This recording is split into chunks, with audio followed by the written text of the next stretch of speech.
Welcome to Mindset Mastery Moments, the best growth mindset podcast recognized by Million Podcasts and ranked as a top mindset podcast by FeedSpot. We're proud to be in the top 1% on Listen Notes. Join Dr. Alyssa White as we explore powerful insights and strategies to elevate your mindset. Let's dive in. Before we even begin today's episode, I want you to picture this. A woman walks through her front door after holding the world together all day. She drops her bag, exhales, and pours a glass of wine, not to celebrate, but to survive. It's one glass to take the edge off, then another, then one more. She tells herself it's normal. Everyone does it. She's fine. But here's what research refuses to let us ignore. Women today are drinking more than any generation before us. Alcohol-related deaths in women have more than doubled in the last 20 years. Binge drinking among women has surged 47% in the past decade. And chronic stress, the silent thief, increases cravings by up to 200%. Because cortisol literally hijacks the brain's reward system. At the same time, listeners and viewers, 91% of women report emotional eating, not because they're weak or undisciplined, but because their nervous system is stuck in survival mode. Trauma survivors are 3 times more likely to misuse alcohol. They're also 2 times more likely to binge or emotionally eat. And the most overlooked group are high-functioning women, the ones performing at the top while struggling silently behind the scenes. This is the storm inside so many women's lives. The storm we normalize, justify, hide until it breaks us. And today, we're going straight into it. Welcome back to Mindset Mastery Moments. I'm your host, Dr. Alyssa White, the #1 mindset disruptor. And if you ever struggle with cravings, coping mechanisms, emotional eating, or pressure to keep it all together, this episode is going to hit home. If you know someone who you think might be struggling, just go ahead and share it. But my guest today is someone who has lived every side of this conversation. Her name is Ms. Colleen Clifford, a former commercial fisherwoman, chef, and now a certified nutrition and alcohol-free coach. She has survived 7 near-death experiences, lost her husband to alcohol-related suicide, and lived her own breaking point, the final binge, the drive home drunk, the moment that woke her up. And from that moment, she rebuilt her life emotionally, physically, spiritually, and now she helps women break free from cravings, binge cycles, and destructive patterns. Today, we are talking about the roots beneath the binge, the truth beneath the craving, and the freedom on the other side. Colleen, we are so honored and excited to have you here at Mindset Mastery Moments. Welcome to the show. In your own words, tell us who you are, what you do, and why you do it.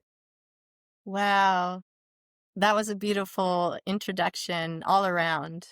I was mesmerized. Thank you. You gave a bit summary of me, and I guess the turning point for me, as you mentioned, was the drive home, and that was only like 5 years ago, almost 5 years ago. So I'm in my Wow. 60s. I'm Wow. 62, so Wow, it's you not like. look amazing. Oh, thank you. But I'm just saying that because I'm older, and you would think I would know better, right? So this is the part of the binge drinking that I address. But honestly, the turning point was after my late husband died by suicide. That was 14 years ago, and it was alcohol induced. So I didn't really think about it back then because we weren't really talking about suicide 14 years ago like we are now, and the mental health related Yes. alcohol and suicide is very combined, right? So in my own journey, once I quit drinking and I was looking at the binge drinking patterns, I just made a promise to him, because at first I cried and cried and cried. Then I was very angry at him. Like, how could you do this? What a cop out. We were having problems financially, and just relationship wise. And I felt like, maybe we could have figured things out. You left me with this mess. And then after I cleaned up the mess, so to speak, I went into my own depression, never having Mm, suffered depression. I never thought about dying by suicide, but if I could have fallen in a black hole and not come out, I would have welcomed that. And then my anger turned to compassion. And I made a promise to him that I'd try to turn our story, this tragedy, into something that could help the society, help somebody. right, So that's why I shared. man. And that moment right there, that's the identity rupture, the shift from autopilot to awareness, right? What was that first belief you had, Colleen, to confront in order to start your healing journey? For the drinking was realizing that I was in denial. This is how I like to explain it. For 95% Mm, of my drinking, I drank like a normal person to right. drink. I could control it. There's this 5% binge drinking where, and maybe a lot of us have experienced this, where you drink more than you're planning, right? And a binge drink is it's considered 4 drinks for a female in any Wow. incidence. Yeah. So you go to a party and you just accidentally overdo it, kind of, how those things happen. And the Yeah. next day you might have a hangover and you think, wow, I drank too much. And you did. I mean, that's a binge drink, but nothing serious happens. But what Right. I realized when I drove home drunk, because I'd been telling myself this for years, that I didn't have a problem, even with the near deaths, I was in denial. Denial kept me stuck. Mm-hmm. Kept me Mm-hmm. safe, but stuck. And when I drove home drunk that last time, I woke up so ashamed, so grateful I didn't kill anyone. And I had a talk, come to Jesus talk, like, and I did pray to God, like, get me home safely. And I swear I will never do this again. Like, I will figure Mm-hmm. it out. And I just thought to myself, this has to stop. Like, this binge drinking. And the only way it's going to stop is if I never have a drink again, because I never was assured that this wouldn't happen again. I didn't go to the party, set out to get drunk and drive home, and Right. yet it happened, Right. right? Right. Because our decisions are always one decision that leads to the next decision, and you're in the middle of it. And sometimes the decision was already made because you didn't make a decision on how you would counter something, I guess. Like you were comfortable with alcohol, like most humans, a lot of humans are. I can't say most, a lot of people are. And you're like, I got it. I'm in control of everything. So what is this? Why do you think alcohol gets that sneaky with us? What is your understanding behind what we believe to be? Number one, let me just address this. You said that 4 drinks is already binging for a female. Mhm. I'm gonna ask you to unpack that with this as well. But why do we, first of all, we don't know that. I'm just still stuck on that. When do you know that you're not in the normal range with it? And it's not just drinking or drinking too much, having a good time, or just having blowout times to actual binge drinking. And is it binge drinking because you're doing it so often? Just unpack that for us. Help us understand that. Wow. Well, I'm not a doctor, We know. and yeah, so I can only speak from my experience and what I've Experience. learned and what I've learned since by reading other research, scientific research. And I get that Right. statistic from the National Alcoholism. And I always get this acronym wrong because it's very long, but I can put it in the show notes later. But Tell me they both. did the research, and this is what they came up with. That's a great question because I think it's a slippery slope. Like you said, it's sneaky. And, the brain dumps the neurotransmitters in, the dopamine, and then it turns to other things as we dump too much in it, right? Like at first we have our first 2 drinks and it's dumping dopamine in, which is the feel good neurotransmitter, right? Yes. Yeah, I do know that. And then so you're like, oh, I'm feeling relaxed, more confident, talking easier. But then in the 3rd drink, the brain starts going, whoa, this is too much. And then it shifts from the Mm, dopamine to other neurotransmitters. And then it just is an imbalance from then on out until it gets the alcohol out of your system. And basically, the brain is just trying to keep us alive because the more we drink, the brain mm, and the heart are working together. And alcohol poisoning is when someone drinks too much and your body just shuts down. The brain's just like, whoa, right? Wow. Wow. And so that now when you say it like that, I guess something we looking for, like you said, we're not doctors. I was sharing earlier that my sister's an addiction therapist. She might have some info in that. But Sure. it sounds like when it comes to alcohol poisoning, that could be different levels to different people. Yes, and every body's different, right? We all tolerate Right. everything differently. So, I mean, this is a general, 4 drinks for me might be 2.5 for you, but it's just getting to that level of too much, too much. And I think the problem for me is that once you get past that point of drinking in a party or incidents, you're like in this fog, like you think you're doing better than you are. I never would have drove home. I thought I was okay. My drunk brain, I'm not okay, but I think I'm okay. And I Mhm. realized 3/4 of the way when I started seeing double, I wasn't okay. Yeah. Wow. So I don't know all the scientific stuff behind it. Each Backstory hit. teacher might, yeah, the backstory. I just know that at some point, and anyone that drinks or has drank might be able to relate to that. It's like at some point you just kind of tip over the scale, and some people can turn it off, say, "Oh, I've had enough." For me, You most just kept times I going. just kept drinking. Yeah, when I was at that Wow. point. Yeah, and that So wasn't all what the time either. it wasn't all the time. What? So again, with some of the research I did and coming on your journey, if you would share just a little bit before we dive into cravings and patterns and causes and where you came and what you are in awareness of and how you work with individuals, tell us what near death looked like for you and was it alcohol related? Because you also talk about sort of you juxtaposition your binge drinking and binge eating at the same time. So we're going to get into that. So really exciting. Talk about those near death experience for that you had of your own a little bit. Yeah, most of those were in my 20s, quite honestly. Although I consider the last incident a near death because I could have died or killed someone. I mean, it That's was due to driving. binge drinking. Right. So it's all alcohol related. One Mm, time I jumped into a river that was level 4 rapids. I thought I could swim across.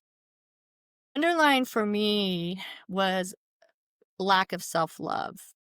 mm, I had something happen, and I explain this in my book, that was so traumatic that I locked it away. I swore I'd never say anything, locked it away in my heart and my essence, and I told myself the story. I would never get married, I'd never have children. Nobody would ever love me if they knew this about me, and mm. I'm a lone wolf. Wow. Yeah, and I really honestly, I really believe that I was subconsciously testing death. Mm, mm, Yeah, as I look back on it now, because once in my threes, I started to, my sisters are beautiful, right? Thank God I have a sister. I love my yes. sister. She's like, "What's Yeah. up with you?" Around 32, 33, you don't want kids. What happened? And nothing, nothing. And she wouldn't let it lie. She pulled it out of me. And that was the first time I talked about it and started healing. Wow. That's amazing. Thank God. Like you said, thank God for sisters. What if you're born and you share the bloodline or you just, God has blessed you with one along your journey. So needed because they see us sometimes the way we don't think they see us and see through us where many people can't at times, right? Yeah. And a So sister those, could be a great friend I, too. Doesn't necessarily yes. need to be a blood What sister.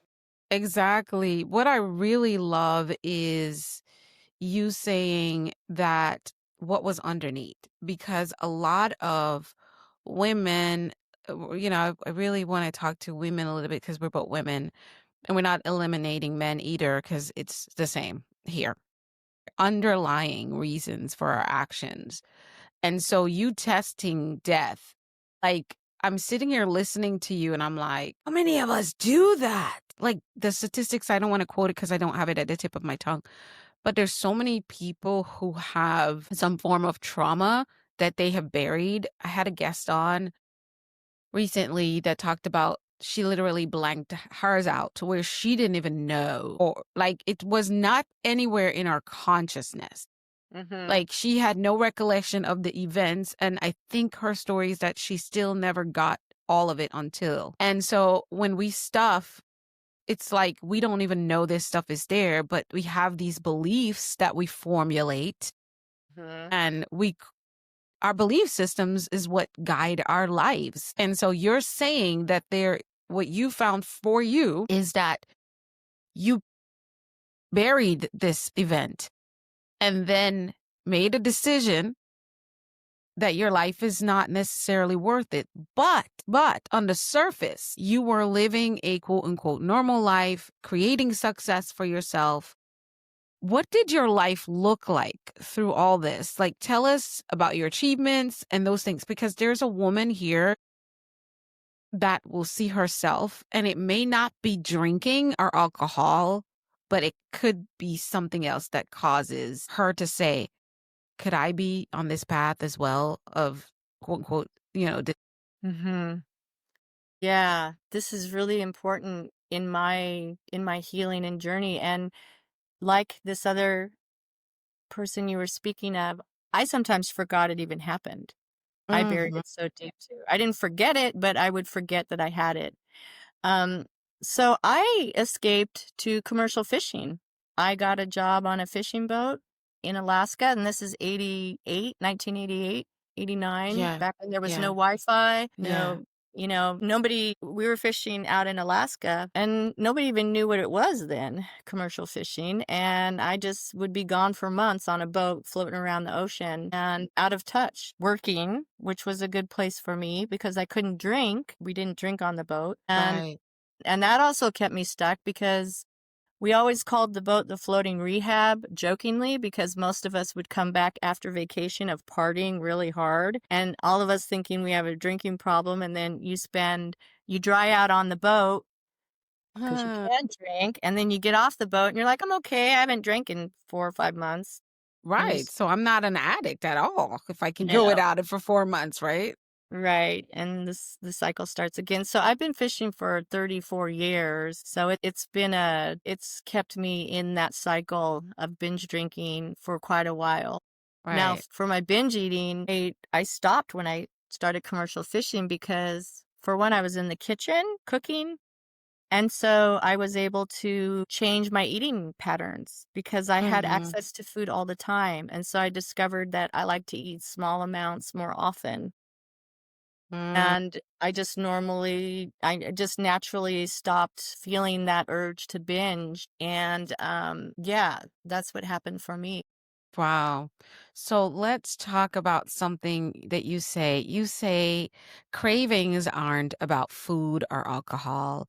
They're about unmet needs. Break that down for us. What are women really craving? Well, each woman is craving their own thing, right? So Mm-hmm. it can be feeling, the way I see it, especially for myself, is that I'm ignoring something. It's either out of I don't want to deal with something that I'm feeling. So rather than feel it, I'm going to make myself feel good by eating the ice cream or whatever that I like, chocolate, and kind of do it unconsciously. Just keep eating until you're like, oh wow, I ate more than I was planning. Sometimes it can even get kind of out of control where you're so disconnected with your feelings that you're just in a like a spin.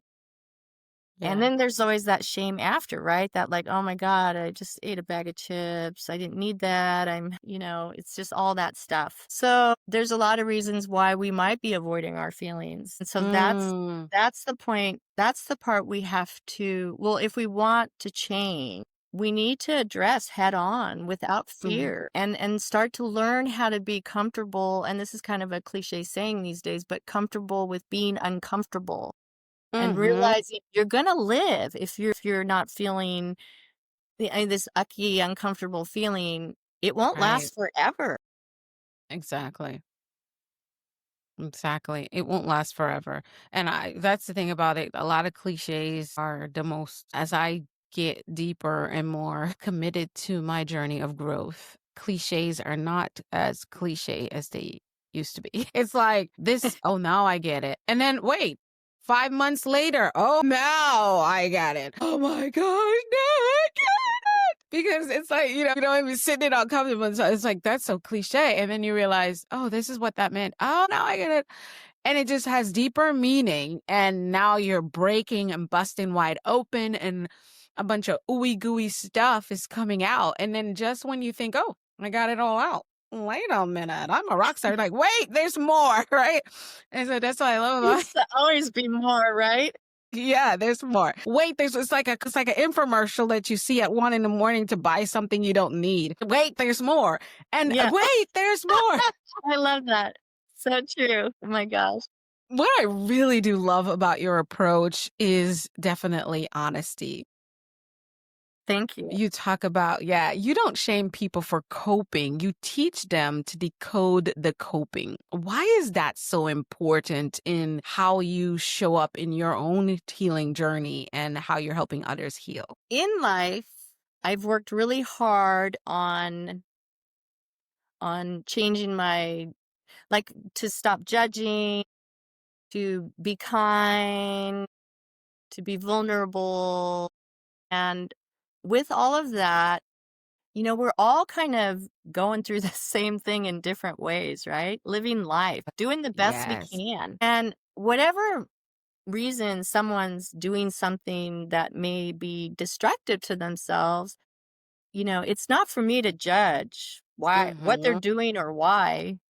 Because as you said earlier, and as I believe, there's an underlying reason that this is happening. And if I had ever gone to college, I would have loved to have been a therapist because I think it's so fascinating what drives us, our Mm-hmm. constructive behaviors and our destructive behaviors. Yes. And everyone was born a beautiful baby. Circumstances in life, and some of it might be genetically who you are. Like, babies all do have their own personalities. So you, Yes. you may have that going or against you in life, depending on what your demeanor is. Yeah. Yeah, But, exactly. it's just life happens. And, Mm-hmm. I try to be compassionate with people. Just somewhere along the way, we get screwed up. Yes. Mm-hmm. Yes. Life just starts happening and we compile the junk from one occurrence to the next, one let down, one disappointment. And those could just happen by what we see, you know, and it just starts to build up and compile. And we start to create these belief systems that become thought patterns that become now things that we're speaking and doing. And then we're just becoming Mhm. from those experiences that became thoughts. So yeah, you're right. It just builds up. So when you're talking about women listening and keeping, I don't know, because we have like a wide range of women all across different paths of life and different types of lifestyles. And what I keep hearing and you keep saying is that they say a lot of time, I don't know why I do this, is one of the phrases. What's the first question she needs to ask herself if she's walking through that space of, I don't know why I do this, when it comes to any form of, I would call it mal coping, because we're all coping in some form or the other, but the mal coping is when you're, you know, these patterns of maybe binge drinking, binge eating. What would you say is the first question she can ask herself when she's thinking, I don't know why I do this? Yeah, that's a great question. And it kind of goes alongside with the cravings. Like, this is my experience. And as I mentioned, I speak from my experience. When I was in that, whenever I'm in that process of even now asking, why am I doing this? That's great. That's awareness because you're doing it, Yes. right? So, like, when I was quitting drinking, the first part's really hard, right? Because you're still going to get cravings. And so I would crave the drink. And then I would say, okay, wait a minute. This is not what I want to be doing. I have my big why. And why am I craving this now? So then I like to describe it as become your own detective. Where are Mm, you? Ask yourself the questions. What time of day is it? What's just yeah. happened? Like, kind of become like an awareness around when you're feeling like doing that thing you don't want to be doing, what just happened? Right. And start to take note. I would keep a journal. And in my discovery for me, it was fascinating. I realized my craving, I'm going to drink now, but I don't want to drink, often occurred in the afternoon Mm, at 3 or 4. And then I thought, okay, this is weird. Is this just a habit? And then I thought, mm, well, wait a minute. I haven't eaten much today. And then I thought, I'm going to try eating something solid. And I ate, and the craving would disappear. So for me, Wow. I realized it was blood sugar level. I needed to eat more solidly, carry food with me so that I Mm, wouldn't get to that level of the mhm. blood sugar, and it kept my cravings much more manageable. They actually kind of stopped happening, except in the emotional craving of, like, you go to a party and you want to drink. I mean, that's another thing, but I'm talking the physical craving of, like, you know, I want to drink right now, or I want to eat a bag of candy. Right. Not just have a candy, just like a bag. Yeah. And some of it might be habit. Like, I am a chocoholic. Um But now I've learned that it's okay, and I just let myself have a little bit every day. Seen some amazing testimonials of individuals you've worked with in your work, and you've coached people who've tried everything: diets, detoxes, cold turkeys, guilt cycles. What actually works? What disrupts the loop in those clients you've worked with in your practice and what you do as a coach? Well, one of the first things I like to focus on with anyone, well, first I hear where they're coming from, right? It's their journey. Hmm. It's not for me to say this is what you need to do, or that. But what I often hear is a lack of self love. And so we work on self love first. And Hmm. then the rest just kind of falls into place. Hmm. It's each person's different, and each experience is different, but just allowing people, women are very bright and really know what is going on with themselves. And so, the whole point is allowing people to talk, and then they figure it out. And that's really fascinating. That's really exciting. They're like, "Oh, wait a minute, maybe it's this." And you're like, "Yeah. God, that sounds like, so what can you do?" And then they come up with their own plan, and then that's the thing with coaching or any kind of, right? As you know, it's the accountability. So then they come up with their plan, and you check in again, see how it's going. And then maybe they'll come up with something like, I'm going on a cruise and I'm really afraid I'm going to eat too much. And then I might say, well, how do you think you can have a successful cruise where you can enjoy the food but not feel like you're binge eating? Or, what can you do? And they go, well, maybe I can do this, or maybe I can share my dessert with my husband. There you go. There's a lot of options so that you can still enjoy things but not feel like Yes, you're overdoing it. So, exactly. That's beautiful. I want to talk about something because this conversation made me think of something. Wow.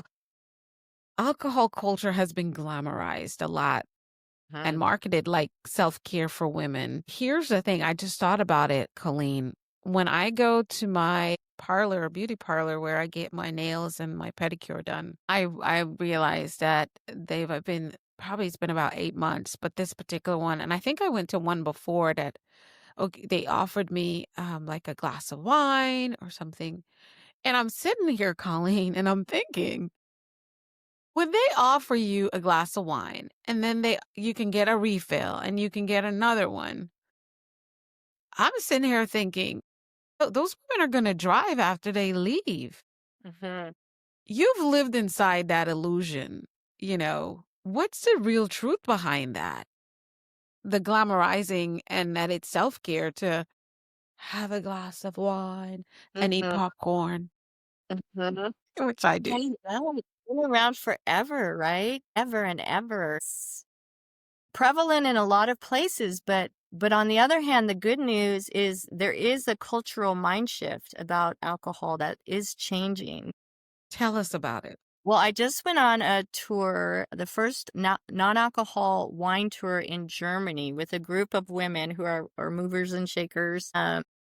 And one of the gals offers alcohol-free experiences of traveling. Wow. She's amazing. And we discovered on this tour that the alcohol-free industry is surpassing the alcohol industry. Like, the public wants more non-alcohol options, and they're actually making good ones. And so, Oh, as you know, in Europe, that's, the wine culture in Europe is very, very strong and older. yeah.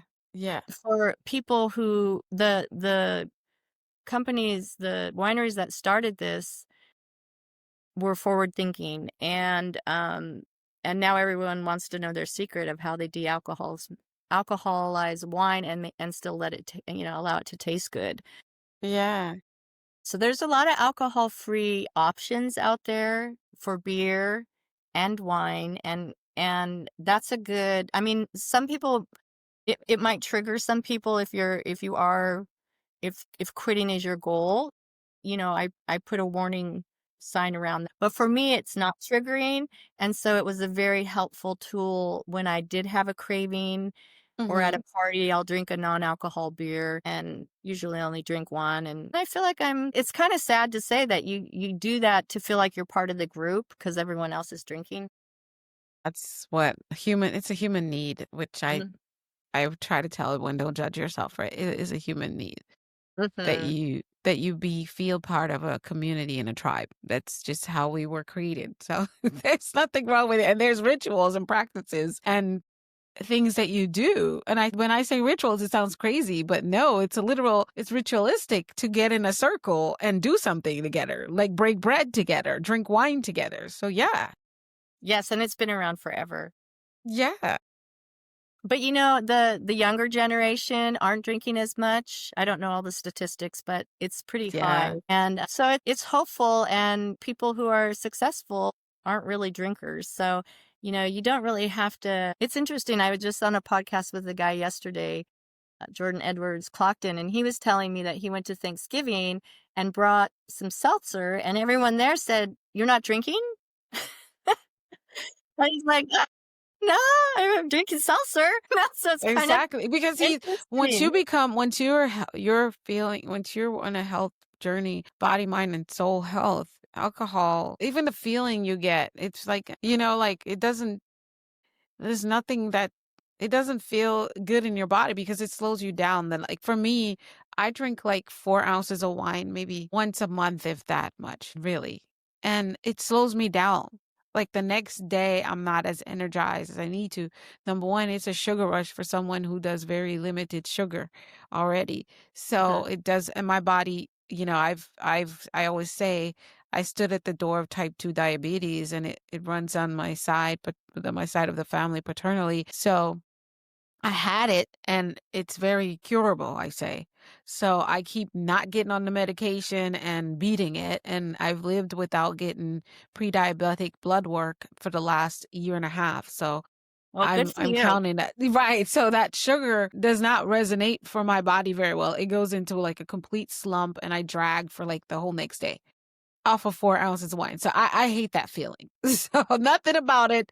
Nothing tastes as good. I feel like for me though, when I do, it could be something like it's like communion based, like the same amount you get and you enjoy it because I feel like it's the flavor and the aroma and the senses that just like certain like chocolate, you just enjoy and savor the flavor if you're going to do it. But if it's going to make you feel horrible after, or you're drinking it for anything except for the enjoyment of what that substance is, you're more than likely abusing it.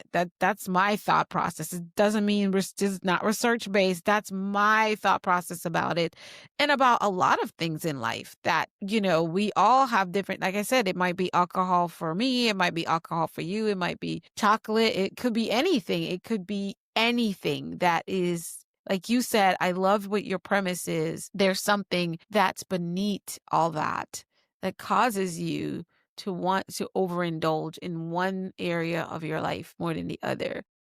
So let's talk about you saying it's not a problem until it is. How can women identify red flags earlier? I think we've all probably lived through a experience where we overdid it. Mm, And we know we overdid it the next day or the next moment after we do it, whatever it is we're doing. And so I think the caution there is to, rather than ignore it or push it aside or say to yourself, oh, it only happened this once, just pay attention to that and just say, okay, maybe it did just happen this once. Now, if it happens again, yeah. then okay, maybe there's something more to this that I might need to, if I'm willing to look at it, address. And Mhm. and be honest if I do want to change. Yes. Wow. That makes sense to me. Colleen, you've also walked through massive trauma after losing your husband and surviving that near death experiences and in your own breaking point. How did you rebuild your relationship with yourself? Yeah, wow, Brick that by took a brick. long time, Elisa. I had asked for a divorce the day he died, so I had some guilt around it, even though I know I was seeing a therapist. We both were actually, you know, yeah, we were going to marriage counseling and he stopped and I continued. And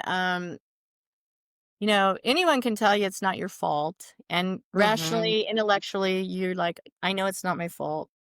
Right. But when it happens, it's hard to not feel like it is partly your fault.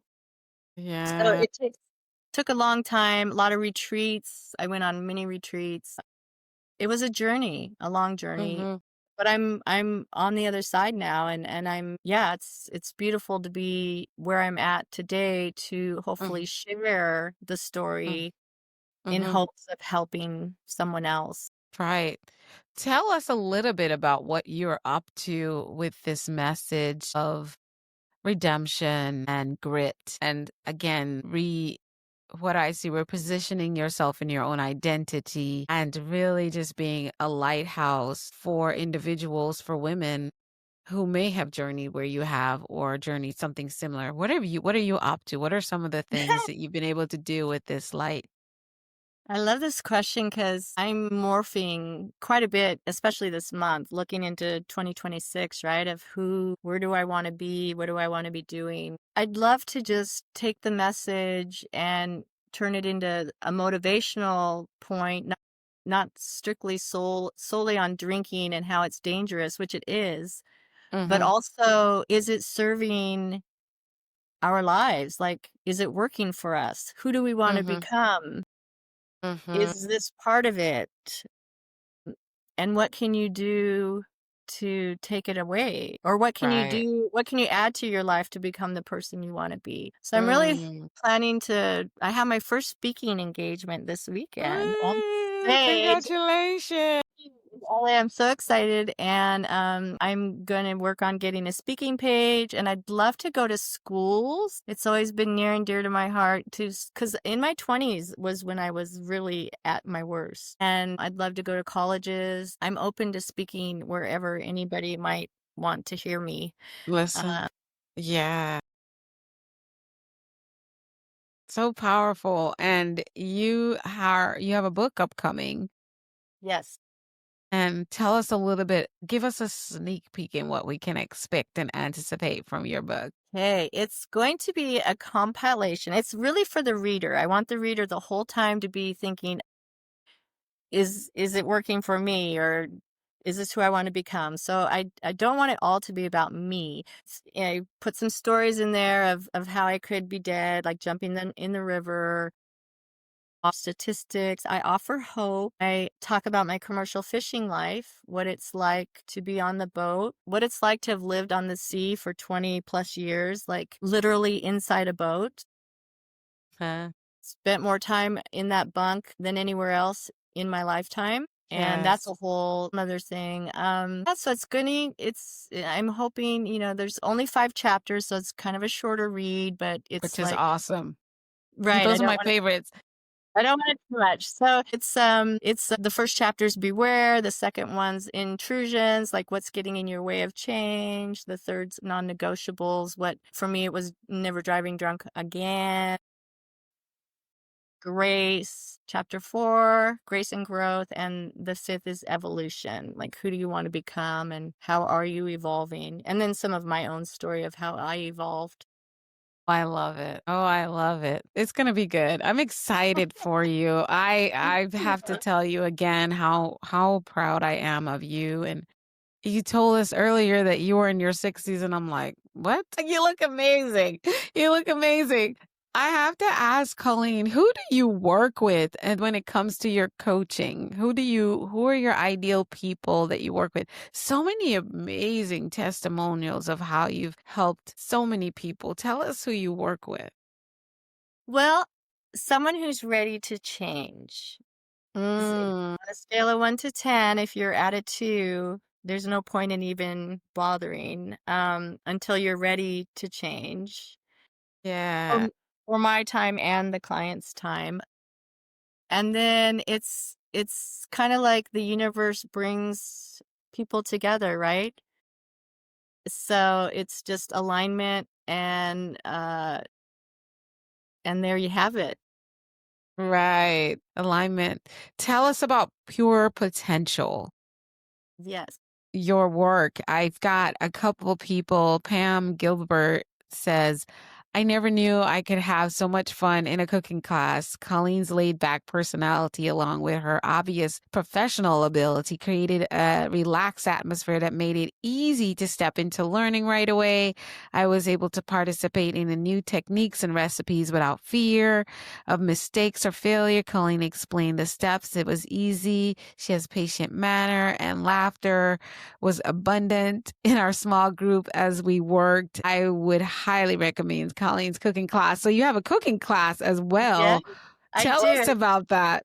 Well, it's not very popular, quite honestly. I mean, that's the last one I did. So Yeah. but I love to teach cooking. I mean, I've cooked for years, and I notice that it's kind of a lost art. People don't really have the time to cook, or they're Mm-hmm. maybe they self-judge, their perfectionism gets in the way of even starting. And so I like to teach because part of the journey of health and wellness is eating, right? Our food. And if we can learn to make our own food, it's a healthier option than buying it or eating at a restaurant. And Mm-hmm. so I just like to have a good time showing people that it's really not that hard with a few little tricks, and it's easy. It's easy to do at home. Yes, it is. It is. It is. It is. Perfect. So that's all part of what you offer to your clients that work with you is a more of a holistic approach to Mhm. their health and well-being in the journey of just living life, right? Exactly. Yeah. What's the next oh, well, you already told us that you have a book, but what else is coming up for you and what kind of mindset does that require for you to have to be able to achieve those goals? A crazy one. I haven't heard of that mindset, but it just might be a thing. You heard it here first. We coined it the crazy mindset, the wild, crazy mindset. Yeah, yeah. I signed myself up, so the She Rises Publishing is publishing my book, and for you ladies out there, it's a great group, and she's taking a group of us to the Oscars, and I signed up. Whoa. Like, Whoa. like I mentioned, I've spent a lot of life on a boat, so this is like totally out of my wheelhouse. I don't even Yeah. really watch the Oscars, and I had a meeting with her yesterday, and I thought, oh my gosh, what did I sign up for? I have to wear a gown because we're actually going to be going to the Oscars. I'm going to be interviewing people with On the for red carpet? maybe not on the red carpet, but in the area before the Oscars, where everyone kind of mills around. Or Whoa, where She that is Rises Publishing. huge. I know, so I have a Yeah, lot of catching up to do. Like it's kind of ridiculous, but I'm this I'm is gonna have awesome. fun, and I'm Yeah. going to just embrace it and be me and have a good time. So Yes. Oh that's my gonna be. gosh, that is just so amazing.